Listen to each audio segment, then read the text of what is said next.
La plupart des gens passent leur vie à s'accrocher à quelque chose qu'ils ne pourraient jamais perdre. Cette idée peut sembler déroutante au premier abord, mais elle a conduit à l'une des découvertes les plus marquantes de notre époque, une compréhension de la véritable nature de nos peurs les plus profondes. Ce qui se révèle ici est étonnamment simple et en même temps si profond qu'il peut transformer radicalement ta vision de ta vie, de tes peurs, et en fin de compte, de toi-même. Eckhart dévoile quelque chose de fascinant. Nous vivons dans la croyance que notre vie est une possession précieuse qu'il faut constamment protéger et optimiser. C'est précisément cette pensée qui nous empêche de dormir la nuit et nous maintient en état d'alerte perpétuelle pendant la journée. Mais que se passerait-il si cette idée fondamentale était erronée? Et si nous ne possédions pas simplement une vie, mais si nous incarnions la vie elle-même? Une telle prise de conscience a le pouvoir de faire s'effondrer tout le fondement de la peur. Réfléchis un instant, qu'est-ce qui constitue ta vie? Ton travail, tes relations, tes finances, ta santé et ton lieu de résidence. Tous ces aspects que tu jongles quotidiennement ressemblent à un cadre poli à travers lequel tu perds de vue l'essentiel. Bien sûr, ces éléments sont importants, mais ils ne représentent pas le cœur de la vie. Tu connais sans doute toutes les formes différentes de la peur.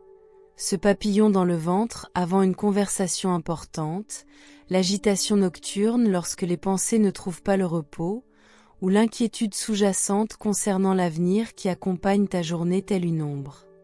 Eckhart nous montre que toutes ces formes de peur partagent une origine commune. Notre croyance profondément ancrée que notre vie doit être protégée à tout prix. Cette peur est devenue si omniprésente qu'elle résonne presque comme un bourdonnement constant en arrière-plan de notre conscience. Pour mieux comprendre, Eckhart cite une phrase profonde tirée des « Un cours en miracle ». Rien de réel ne peut être menacé, rien d'irréel n'existe. Là réside la paix de Dieu. Cela signifie que nos peurs les plus intenses reposent souvent sur des choses qui, en fin de compte, ne sont pas réelles. Sur des représentations d'événements futurs, des expériences passées ou des pensées sur ce que les autres pourraient penser de nous. Notre esprit aime raconter des histoires. Combien de fois nous perdons-nous dans des spéculations sur ce qui pourrait mal tourner, ou nous inquiétons-nous de choses qui n'arriveront jamais? Eckhart explique que la réalité est souvent bien plus simple que les récits que nous nous créons. Dès lors que nous apprenons à reconnaître ces récits comme de simples pensées, nous pouvons nous libérer d'une grande partie de cette peur inutile. Voici quelque chose de vraiment encourageant. Tu n'as pas besoin de créer cette dimension sans peur, tu la connais déjà. Te souviens-tu du dernier moment où tu as été complètement absorbé, par exemple en regardant un coucher de soleil, en écoutant ta musique préférée ou dans l'étreinte silencieuse d'un être cher? Dans de tels instants, tu touches déjà cette dimension plus profonde de l'être, où l'esprit se calme, où les soucis s'estompent et où tu es simplement présent, vivant et libre de toute peur. Eckhart nous invite à nous détacher, ne serait-ce qu'un instant, des histoires de notre esprit et à pénétrer dans un silence plus vaste. Essayons ensemble. Prends une profonde inspiration, lâche toutes ces pensées du type « et si ?» et ressens l'instant présent. C'est là que réside la véritable paix. Lorsque nous ne nous laissons plus emporter par les récits de notre esprit, notre manière d'aborder les situations quotidiennes change. Imagine qu'un commentaire critique n'entraîne plus une réaction défensive automatique, qu'un problème inattendu n'est plus perçu comme une catastrophe, mais plutôt comme un défi, et même qu'un embouteillage sur le chemin du travail se transforme en un moment de pleine conscience.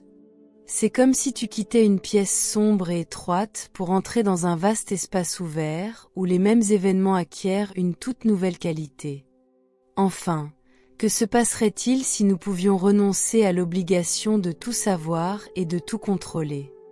Si, au lieu de nous inquiéter de l'avenir ou de ressasser les erreurs du passé, nous pouvions accepter l'incertitude comme une source de paix intérieure, nous serions alors pleinement présents, dans la confiance que la vie se déploie exactement comme elle le doit.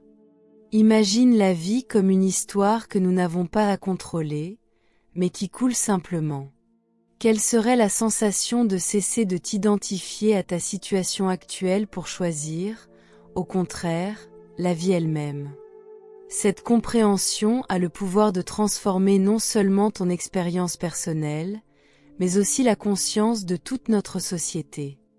La voie qui mène hors de la peur ne passe pas par une plus grande maîtrise ou par une meilleure gestion de crise, mais par la reconnaissance de ce que nous sommes réellement, la vie elle-même, qui s'exprime à chaque instant.